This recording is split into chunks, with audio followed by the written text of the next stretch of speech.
Hello दोस्त, मैं प्रदीप कुमार आप सभी को इस वीडियो में स्वागत करता हूं। 2026 में 12th की परीक्षा केमिस्ट्री में पूछे जाने वाले संभावित प्रश्नों का हम आज हल कराएंगे।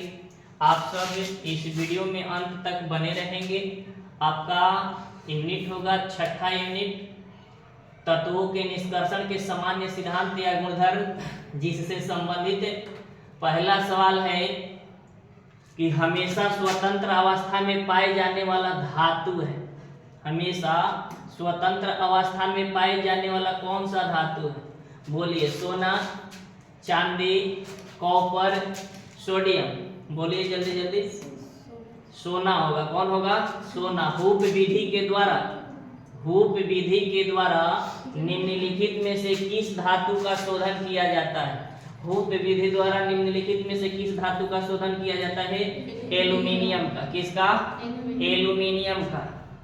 अगला है पाइरोल्यूसाइट निम्नलिखित में से किसका अयस्क है? मैग्नीज का। किसका अयस्क है?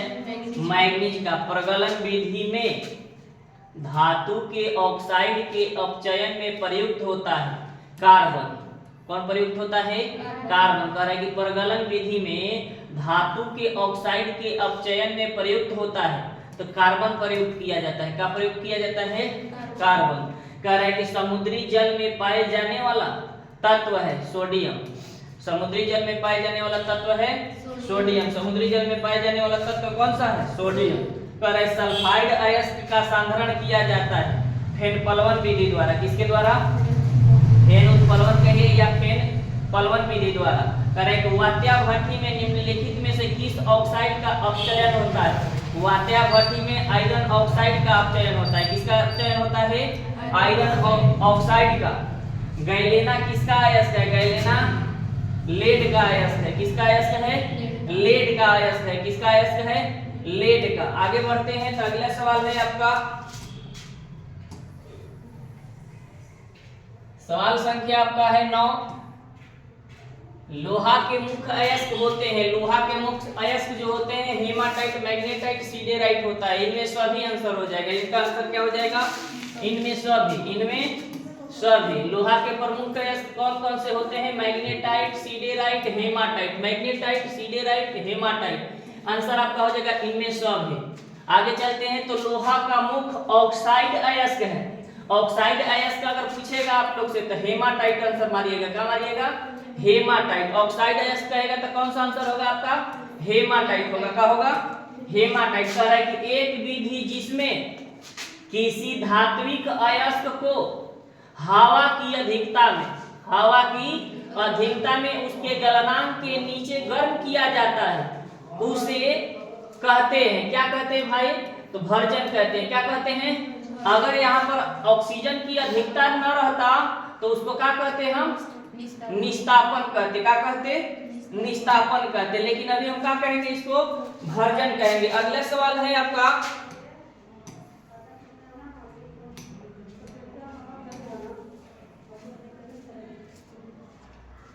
12 नंबर सवाल है आपका कि धातु के ऑक्साइड को कार्बन या कार्बन मोनोऑक्साइड के द्वारा धातु में अवकृत करने की प्रक्रिया कहलाती है प्रगलन कहलाती है। क्या कहलाती है? प्रगलन कहलाती है। क्या कहलाती है? प्रगलन कहलाती है। कह रहा है कि खनिज जिससे धातु का निष्कर्षण होता है, खनिज जिससे धातु का निष्कर्षण होता है कहा जाता है अयस्क कहा जाता है। क्या कहा जाता है? अयस्क कहा जाता है। क्या कहा जाता है? अयस्क। बोलो कम से कम। कॉपर धातु का शोधन निम्नलिखित में से किस विधि द्वारा किया जाता है? कॉपर धातु का शोधन निम्नलिखित में से किस विधि द्वारा किया जाता है? वैद्युत अपघटनी विधि द्वारा। किस विधि द्वारा? वैद्युत अपघटनी शोधन द्वारा। किसके द्वारा? कॉपर पाइराइट का सूत्र बोलिए। बोलो कॉपर पाइराइट का सूत्र CuFe H2 CuFe H2 CuFe H2। Copper sulphate के विलयन में अधिक Ki डालने पर उजला अवक्षेप प्राप्त होता है। वह अवक्षेप है Cu2 कॉपर आयोडाइड का अवक्षेप प्राप्त होता है। किसका अवक्षेप प्राप्त होता है? कॉपर आयोडाइड का। कह रहा है कि सीने बार कहा जाता है सीने बार कहा जाता है। किसे कहा जाता है भाई? तो HES मरकरी का जो अयस्क होते हैं उसी को सीने बार कहा जाता है। क्या कहा जाता है? पारा के अयस्क को आप सीने बार कहते हैं। पारा के अयस्क को क्या कहते हैं? सीने बार कहते हैं। अगला सवाल है निम्नलिखित में से किस धातु का निष्कर्षण, निम्नलिखित में से किसी धातु का निष्कर्षण, किसी धातु का निष्कर्षण के लिए साइनाइड विधि का उपयोग किया जाता है। किस धातु, किसी नहीं, किस धातु के निष्कर्षण के लिए साइनाइड विधि का उपयोग किया जाता है? तो सिल्वर के लिए। किसके लिए? सिल्वर के लिए साइनाइड विधि का इस्तेमाल किया जाता है। सिल्वर के लिए किस विधि का इस्तेमाल किया जाता है? साइनाइड विधि का। आपका सवाल संख्या है 19। सवाल संख्या 19 क्या कह रहा है कि निम्नलिखित में से कौन सा कथन सही है? कह रहे कि सभी खनिज अयस्क होते हैं। बिल्कुल गलत। सभी अयस्क खनिज होते हैं। हाँ, सभी अयस्क खनिज होते हैं। सभी अयस्क क्या होते हैं? खनिज होते हैं। सभी अयस्क क्या होते हैं? खनिज होते हैं। अगला सवाल है आपका 20 नंबर कि निम्नलिखित में कौन धातु का निष्कर्षण विद्युत विच्छेदन की क्रिया द्वारा नहीं किया जा सकता है? आयरन का। किसका? आयरन का। क्यों भाई? क्योंकि यह अत्यधिक क्रियाशील होता है। अत्यधिक क्रियाशील होता है। आगे बढ़ते हैं तो निम्नलिखित में से कौन जिंक का अयस्क नहीं है? निम्नलिखित में से कौन जिंक का अयस्क नहीं है? जिंक का अयस्क बॉक्साइट नहीं है क्योंकि यह एल्युमिनियम का अयस्क है। किसका अयस्क है? एल्युमिनियम का अयस्क है। जिंक का अयस्क कौन सा निम्न में से नहीं है? तो बॉक्साइट नहीं है। कह रहा है कि मालाकाइट अयस्क है। मालाकाइट किसका अयस्क है भाई? तो कॉपर का। किसका अयस्क है? कॉपर का। किसका अयस्क है? मिलेराइट किसका अयस्क है? मिलेराइट किसका अयस्क है भाई? तो निकेल धातु का। किसका? निकेल का। ग्लोबल साल्ट क्या है? निम्नलिखित में से ग्लोबल साल्ट का सूत्र बोलिए। Na2SO4 × 10H2O। Na2SO4 × 10H2O। अगला सवाल आपका है कॉपर सल्फेट के घोल में Ki डालने पर उजला अवक्षेप प्राप्त होता है। यह उजला अवक्षेप है CuI2। कौन है? CuI2, copper iodide. Copper iodide. आगे कह रहे जिंक ब्लेड अयस्क का सांद्रण किस विधि से होता है? जिंक ब्लेड Zn सूत्र होता है और जिसमें आ गया Zn, जिसमें आके मिल गया सल्फर, सीधे आंसर मार देना है। कौन? फेन उत्प्लवन विधि। कौन विधि? फेन उत्प्लवन विधि। क्योंकि सल्फाइड अयस्क हल्के होते हैं और हल्के अयस्कों का सांद्रण फेन उत्प्लवन विधि द्वारा किया जाता है। अगला सवाल है आप लोग का 27 नंबर सवाल। कह रहा है कि अयस्क में उपस्थित अशुद्धि को क्या कहते हैं? अयस्क में उपस्थित अशुद्धि को गैन कहा जाता है। क्या कहा जाता है? अयस्क में उपस्थित अशुद्धि को क्या कहते हैं आप लोग? गैन कहते हैं। क्या कहते हैं? एल्यूमिनियम का अयस्क है। इसमें से बताइए, बॉक्साइट है, हेमाटाइट है, डोलामाइट है, इनमें कोई नहीं। बॉक्साइट एल्यूमिनियम का अयस्क है। एल्यूमिनियम का अयस्क कौन है? बॉक्साइट है। कह कि सिल्वर युक्त अयस्क है। सिल्वर युक्त अयस्क कौन है? तो गैलेना है। कौन है? गैलेना है। कौन सी धातु, कौन सी धातु को उनके लवण विलयन में विद्युत अपघटन से प्राप्त नहीं किया जा सकता है? एल्यूमिनियम को विद्युत अपघटन से प्राप्त नहीं किया जाता है। उनके लवण विलयन से एल्यूमिनियम को आप विद्युत अपघटन विधि द्वारा बाहर नहीं निकाल सकते। अगले सवाल है हम लोग के सामने कि निम्नलिखित में कौन सी धातु भूपर्पटी में प्रचुर मात्रा में, प्रचुर माने सबसे अधिक मात्रा में पाई जाती है? तो एल्यूमिनियम। कौन पाई जाती है? एल्यूमिनियम। अगला है कि पाइराइट में गर्म करके सल्फर का निष्कासन कहलाता है।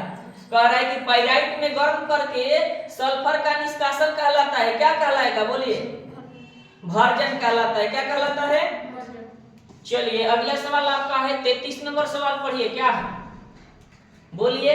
कह रहा है कि सल्फाइड अयस्क से कॉपर के निष्कर्षण Cu2O के अपचयन से धातु का निष्कर्षण, धातु का निर्माण किसके साथ होता है? धातु का निर्माण किसके साथ होता है? कार्बन मोनोऑक्साइड के साथ। किसके साथ होगा भाई? कार्बन मोनोऑक्साइड के साथ धातु का निर्माण होता है। अगला सवाल कह रहा है हम लोग के सामने है कि निम्नलिखित में से कार्बोनेट अयस्क है। कार्बोनेट अयस्क कौन है भाई? तो मैलेकाइट। कौन है? मैलेकाइट। कौन है? मैलेकाइट। कौन है? मैलेकाइट। ठीक, आपका कह रहा है कि किसके धातु क्रम में स्वतः प्रक्रम का प्रयोग नहीं किया जा सकता है? लोहा में। किसमें? लोहा में। किसमें नहीं किया जा सकता है? लोहा में। कह रहा है कि कैल्सीटेराइट अयस्क है। कैल्सीटेराइट अयस्क किसका है भाई? तो मैग्नीज का। किसका है? नहीं, टीन का है, सॉरी। किसका है? टीन का है। किसका है? टीन का है। आगे कह रहा है कि विद्युतीय अवकरण प्रक्रिया, विद्युतीय अवकरण प्रक्रिया निष्कर्षण में नहीं अपनाई जा सकती है। किस पर नहीं अपनाई जा सकती है भाई विद्युतीय विच्छेदन अभिक्रिया? तो लोहा के साथ। किसके साथ? आयरन के साथ। किसके साथ? आयरन के साथ। कह रहा है अगला सवाल, निम्नलिखित में से वह लवण जो खनिज में सबसे कम पाया जाता है, खनिज में सबसे कम कौन सा अयस्क पाया जाता है भाई? तो नाइट्रेट। कौन? नाइट्रेट। कौन? नाइट्रेट। कौन? नाइट्रेट। कह रहा है विद्युत विच्छेदन द्वारा शुद्ध किया जाता है। किसको भाई? विद्युत विच्छेदन द्वारा किसको आप शुद्ध करते हैं? कॉपर को शुद्ध करते हैं। किसको शुद्ध करते हैं? एनोड और कैथोड बना करके, एनोड के रूप में जिंक लेते हैं, कैथोड के रूप में कॉपर लेते हैं। अगला सवाल है आपका कि कॉपर पाइराइट अयस्क है। कॉपर पाइराइट अयस्क किसका है भाई? तो कॉपर का है। स्वाभाविक बात है कि कॉपर पाइराइट नामे से पता चल जा रहा है। अगला सवाल है आपका,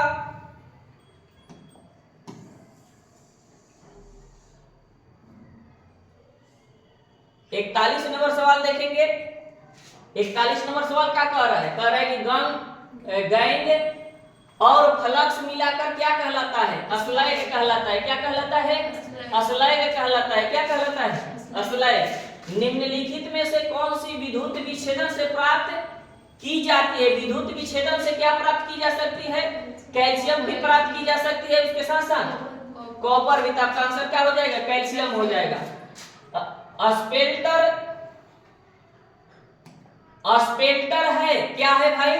तो अशुद्ध जिंक है। क्या है? अशुद्ध जिंक है।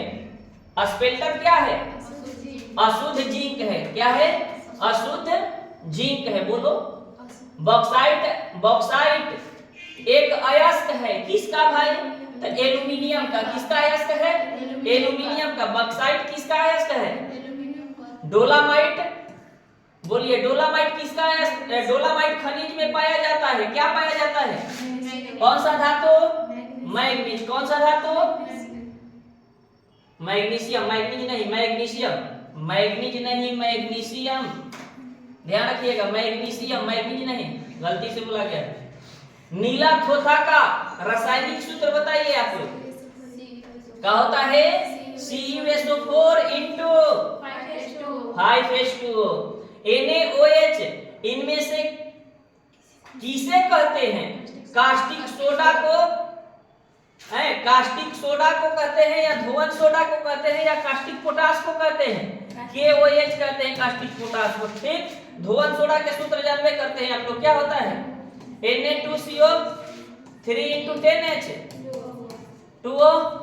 ठीक, आपका आंसर क्या हो जाएगा? Caustic soda. क्या हो जाएगा आंसर आपका? Caustic soda. आज के वीडियो में इतना ही रहेगा। धन्यवाद।